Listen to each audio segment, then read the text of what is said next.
Welcome back to Thriving in Business and Life. This is Will Wilkinson. And I'm Christopher Harding, and we're going to pick up where we left off, as we always do, Will. Just to give a quick review, see if I can do this in 30 seconds or less. I'll start the timer. We've covered the power of story. Right. How we create stories in our mind that actually affect the way we see things. We've talked about how bias can actually creep into our story and limit the way we see people or situations.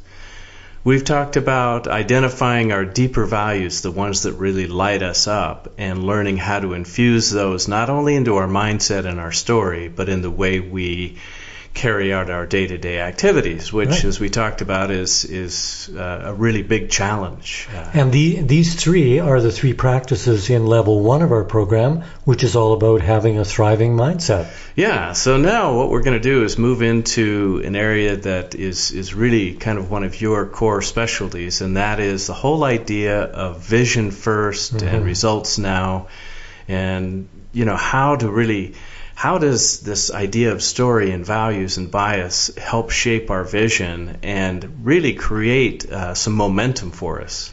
Vision first, that's one of my little mottos. I discovered this many years ago when I used to get a rough ride because I was so imaginative. And my dad, for instance, who was, a great guy, but he was very practical. And he thought I was a dreamer. Well, which I was, but to him, my imagination was a detriment. It got in the way of things like helping him build a garage. Right. It got in the way. But as I grew up and I went to college and I started, with a career, I began to learn that imagination was a vastly overlooked tool. And then I discovered that guiding quote from Einstein, that imagination is more important than knowledge. And I began to understand what he meant. Knowledge is like a tool. Imagination is knowing how to use the tool. So that's why I've come to use that phrase, vision first, because to have a vision, we've got to use our imagination. Well, and it sounds like from what you're saying and what I know about your process is that without having vision first, we're kind of, you could say, either wandering aimlessly or maybe going in repetitive cycles that don't have any real definitive direction to them.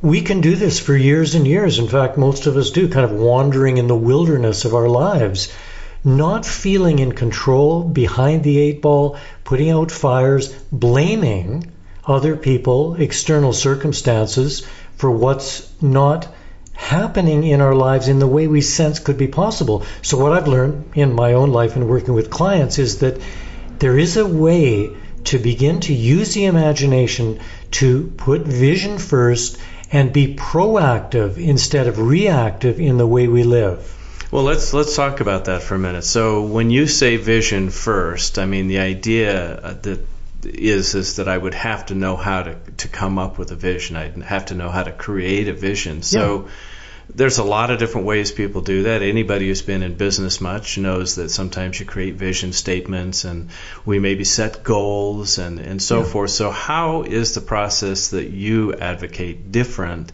than maybe what the traditional vision statement is that gets crafted and hammered out and put on the wall? The short answer to that is I found that emotion is more important than words. Traditionally, a vision statement is that. It's a statement. It uses words. And probably most of us have been in sessions where we collaborated with others and we worked on the wording and got it exactly right. Here's our vision statement. And then we filed it somewhere and forgot about it. Or we use it, but it's words. So I find that although words are important, it's emotion that actually makes the vision work, that actually makes the vision be a prelude to what you're creating in actual form. So when you say emotion, you're talking about feeling, right? And so part of this is that if I create a vision, I'm going to create a vision that elicits feeling of some kind. And so maybe walk us through an example. How would you create a vision that elicits emotion or elicits feeling? It's actually very simple, and I'll use an immediate example. A few minutes ago, I was driving from my office over here to yours to record this podcast. And by now, because I've done this for so many years and I get great practice with clients every day, it was automatic as I was driving to create a vision for this podcast. And it was as simple as reaching into the future to, after the podcast recording had been completed, and connecting with the feeling I want to have about our work today, that was a lot of fun. We did a really good job. I feel proud of the product we've created. Now, I created an emotion-led vision around what we're doing right now, and I'm having that experience as we record. Right. Well, I remember one of my most memorable experiences of this with you was we were headed to a state legislature to do... Right up in Salem, yeah. Yeah, to do a session with the state legislature. And as we were driving up, we were describing how we were feeling as if we were driving back. Yeah. And it was almost like, I think we called it, it's like you're projecting into the future and backcasting, right? Backcasting instead of forecasting. It's the key to this process. Yeah, I remember that drive. That was fun. And then as we experienced, it kind of turned out the way we'd visioned. Well, it was. I mean, it was interesting. It was like we literally stated, okay, we're driving back from Salem. We're just really feeling great about the way things went. People participated at such a engaged level, and the conversations we had were remarkable. They just asked great questions and were really responsive, and some of the controversial things that came up got resolved beautifully, and we just described this whole sense of how it was. Now, there's a reason why that works. Well, it's the reason that coaches have discovered why they get their clients, athletes, high-performing athletes and celebrities to use visioning processes. It's because the brain, if you create a detailed enough vision, particularly the subconscious, can't really differentiate between a detailed vision and the actual facts. So you create a dissonance deliberately between the way things are and this vision you've created, and then your whole system goes, well, I want to close the gap, so I better hit my tee shot to that spot on the fairway that this guy just envisioned, because I don't like this dissonance. I want consonance. I want harmony. I don't like this difference between driving to Salem with this great vision of what's going to happen, and it's not happened yet. So when it does start happening, I'm going to make sure those two align. Right. I mean, we've talked about this part of the brain called the RAS before, and go and say the whole thing. I know this is your favorite term. Reticular activating system. We should have a little sound effect we use every time you say that. But it's so fascinating to me because it's that part of the brain that actually grabs on to that feeling and that vision, and then starts looking for ways to fulfill it. It's sorting to create that reality. Yeah, and the brain is, the most brilliant machine in the universe. It's incredible. I remember one of the first times I had a vivid experience of this process. It was many years ago now, and I was about to be interviewed by our local mayor. He's a very, very great guy in terms of people contact. He has a regular TV show at the local station, and he invited me on to talk about a nonprofit that I started here. And as I was driving to the studio, I began to run this process, and I envisioned the interview going really well, John asking me great questions, being happy, and I saw myself driving home from the studio. It was actually the first time I had such a vivid experience of it, and I went, I've just time traveled. I'm actually in the future right now. And I knew I was making it up, just using my imagination, but I noticed that an hour later, I was driving home, and I was remembering how the show had gone, and my memory was almost identical to the vision I'd created before I got to the studio. You had your own deja vu moment, huh? I created my own deja vu, exactly. Yeah. It was really stirring, and it impressed me so much. I think that's what catalyzed me to really start exploring this, on my own and with clients. Right. Well, sometimes, we've talked about how, what are some of the elements you put yourself into the future, you get specific about what's happened, how you feel about it, you describe things as if it's already done, and you're enjoying a future feeling now. And so the challenge sometimes I know you have with clients, I do too, and I even have it with myself as well, is to know sometimes, what do I want? What do I really want as I look into creating a future vision? And so you and I have talked about this before, that sometimes if we get too far out in the future, it's harder to know precisely what we want. So one way to start practicing is like you just described, with moments that are about to occur. I'm about ready to walk into a meeting. I'm about ready to have a conversation, and to start to envision, how would I like that to go, but doing it from the future looking back. Exactly. And I think it's important to pause for a moment to realize that the machinery is always in action. We are always visioning something. The programming is working. For instance, let's say that I'm heading into a meeting with a few people and I've met with them before. If I do not intervene consciously and get clear about what I want, do a little visioning, my programming from the past will be the default setting. And I'll be going in there worrying, probably, that the same thing that happened before is going to happen again. And then I come out of it and I go, yep, just like last time, it happened again. Without realizing that I created the self-fulfilling prophecy. I created it, going back to our first module, with the story that I'm telling about it. But it was all under the conscious level. I didn't even know I was doing that. So I've realized that unless I do get conscious about what I want, the old programming is going to prevail. Well, that's important to remember. And so I'm thinking of a question that I've been asked in a training session about this before, when having this conversation. And they said, well, so I've got this person that's really difficult for me to work with, and I know when I go in, I go in with trepidation and so on, but are you telling me that just by me imagining something happening, that somehow this is going to turn out differently? I mean, they're still the same person. How is it that this is going to change just because I created a vision of what I want? Well, I'd like to answer by quoting you, because you've got, I think, one of the best phrases in our whole program, which is to catch people doing something right. Now, how do we do that? It's because we're looking for something right. So if I'm remembering a comment about some therapist who was listening to his patient describe his wife, who had quite a temper, and he said, she just keeps exploding all the time, and I'm so worried that she's going to explode, and she just keeps exploding. She has a really short fuse. And the therapist said, I know what your problem is. You think your wife is a bomb. He was perceiving his wife as a bomb, so she kept blowing up.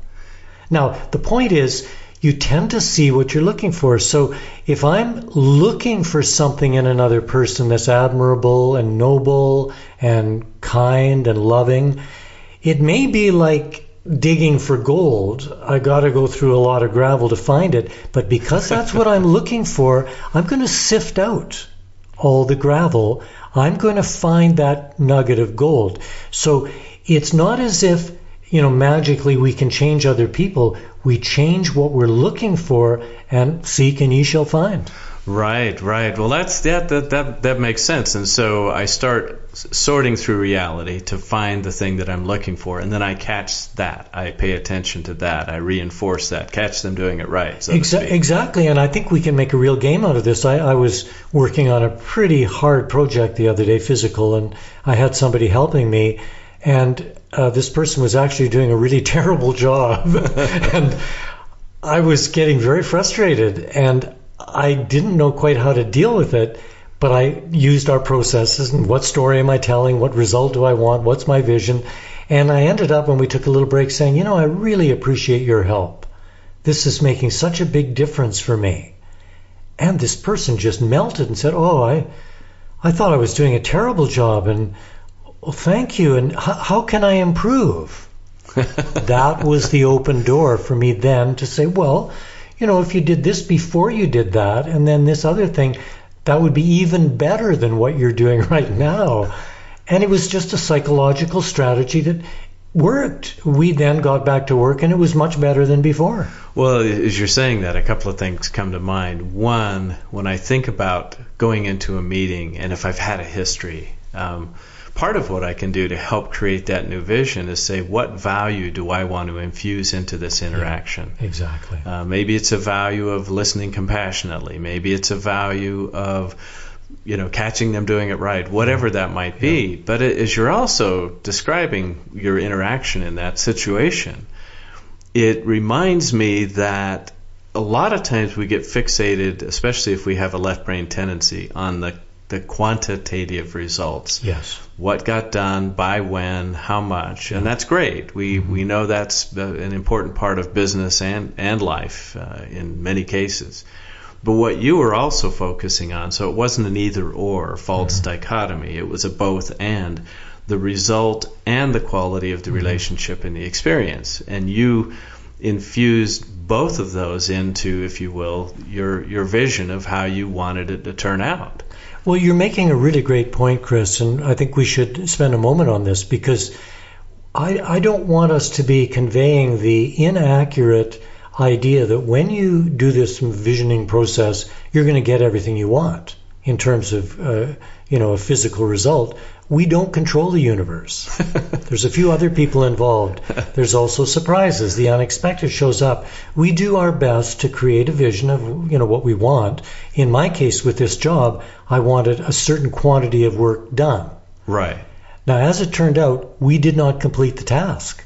Various things intervened, including the air quality.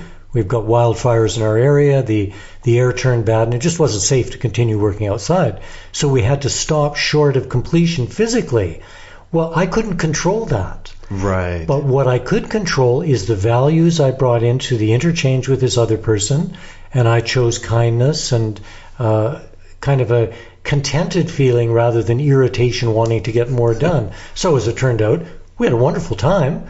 We got as much work done as we could, and now the wheels are in motion to complete the job. Other people are showing up, and I'm going, this is another part of this adventure that I hadn't seen.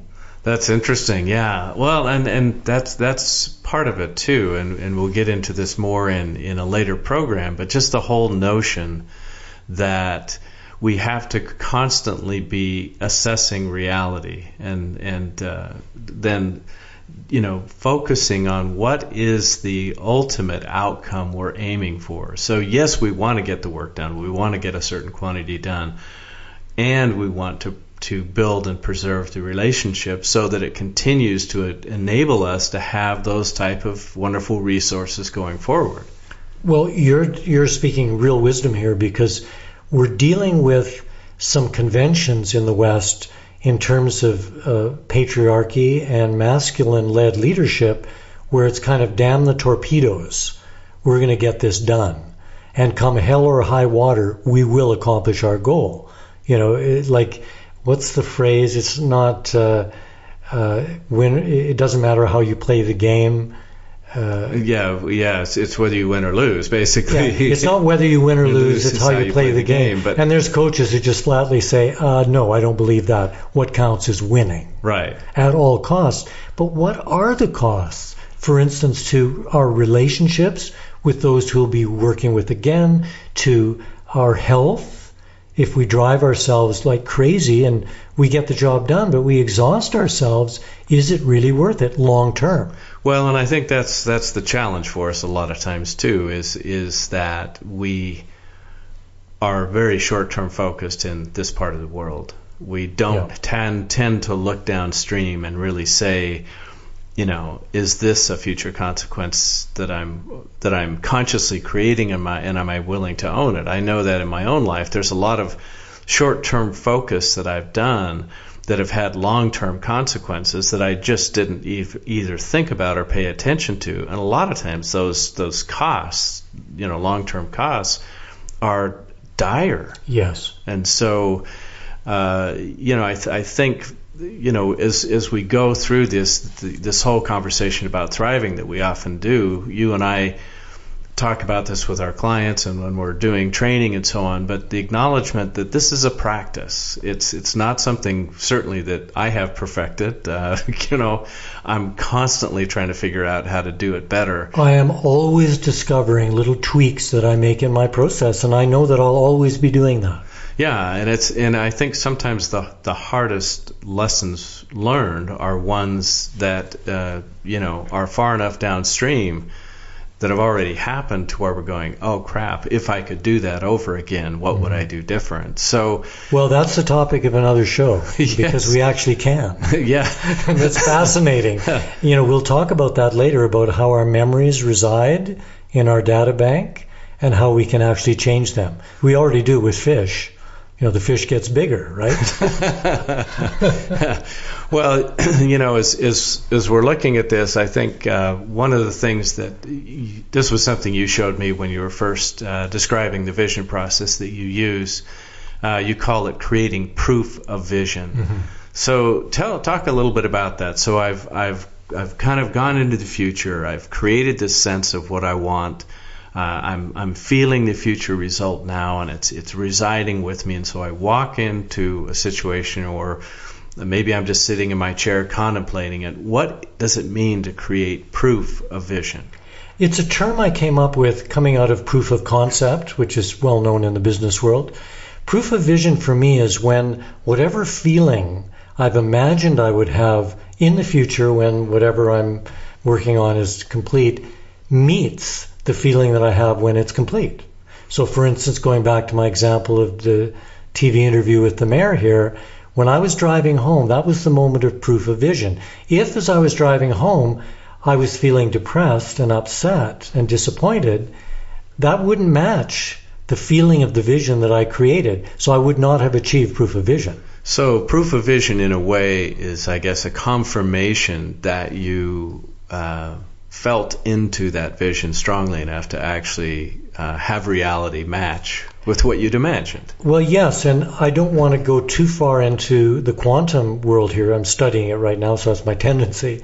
But the phrase I'm using with clients, more advanced work where clients have been practicing this, is the moment when imagination becomes perception. And perception becomes reality. Yeah, well, initially the idea is we're creating a vision of something we want in the future. And the future is out there somewhere. It hasn't happened yet. Well, anybody who studies quantum mechanics immediately learns that there is no past, present, or future in the quantum world. Right, time is simultaneous. It's all simultaneous. It's just this moment. Now, interestingly, we're seeing an intersection here between science and spirituality. Kind of saying the same thing from different vantage points.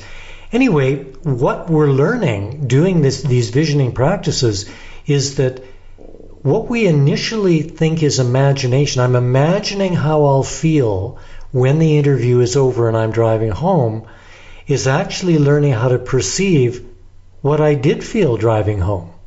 Right. You see the difference there? Yeah. So proof of vision is when those two meet.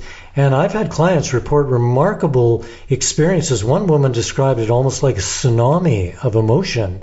When she really hit the two meeting, that moment, she said her whole body just lit up. Yeah, when her imagined experience became connected with the actual feeling she was having after the fact. And, as you're describing that, too, the other thing that I remember you added to my thought about it, vision, in this whole process, was that after you've created this really great, future, casting and backcasting and so on, was to then utilize that feeling and say, what's one thing, a small thing even, or maybe especially, that I can do to actually set this in motion. It might be send one email, make one phone call, do one simple thing that in my mind, it's almost like it starts the dominoes in my mind of it's happening. That's a great image to have for it, Chris, and it's vital. And thank you for bringing this up, because we don't want to leave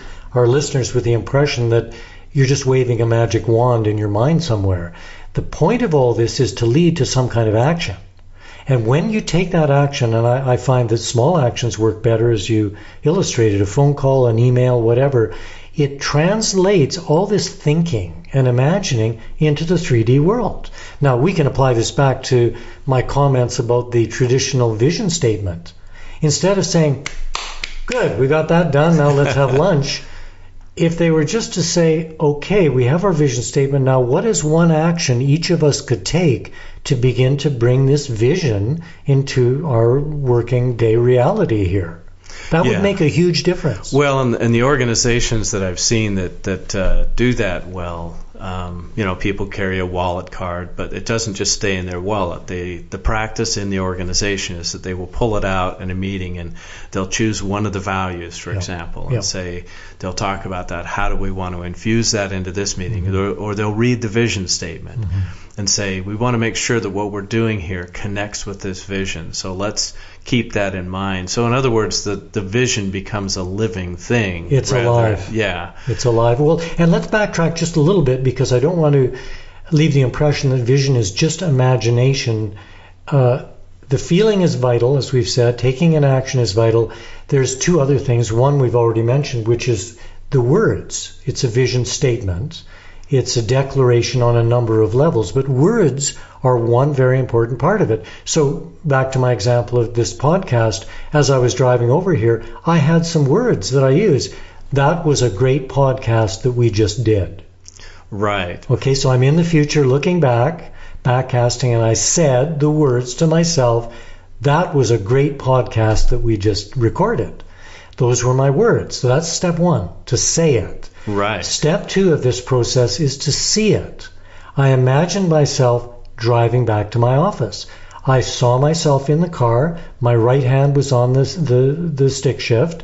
My left hand was on the steering wheel. I made it as real as possible. And then I had the feeling, pride and happiness and what I described earlier. Those three components, say it, see it, and feel it, are really the key to this. And then, as you said, translating it into some kind of small action.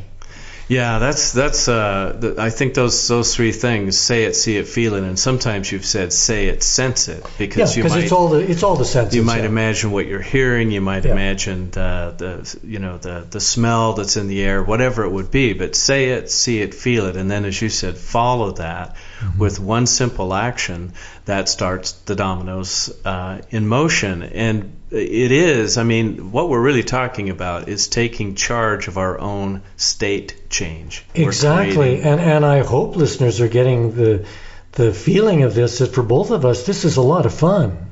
It's really a game, and life has gotten so serious, and I'm not in any way discounting the horrible suffering that goes on in many lives, but life is also a game.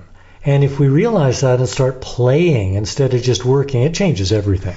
Well, and a lot of times, we've gotten into, in some of our conversations and some of the chapters in our book and so on, we've gotten into the whole notion of creating new neural pathways. Yes. And this whole process of using our imagination and imagining ourselves in the future, experiencing something that went really well, that is, creating a new neural pathway. And it's a lot of times, I know at times in my life, it's been really challenging for me to let myself imagine something really positive if I'm down, if I'm going through some kind of a depression or something like that. But to the extent that I can do it even a little bit, even with simple things, I start to get those dopamine hits, those chemical exchanges that allow me to start to have that become a more regular part of how I live. Well, our brains are doing this already all the time. They're always working on creating our experience. So when we get under the hood and we start taking control of some of these processes which have gone unconscious and make them conscious, we start to see the difference it makes in our lives. We want to hear from you, so write us at thrivinginbusinessandlife@gmail.com. I'm Christopher Harding. And I'm Will Wilkinson. Really enjoyed talking to you today, and really encourage you to experiment with this process. Rewind if you need to. We've given you a lot of tips. We'd love to hear how this works for you. And we'll talk to you again next week.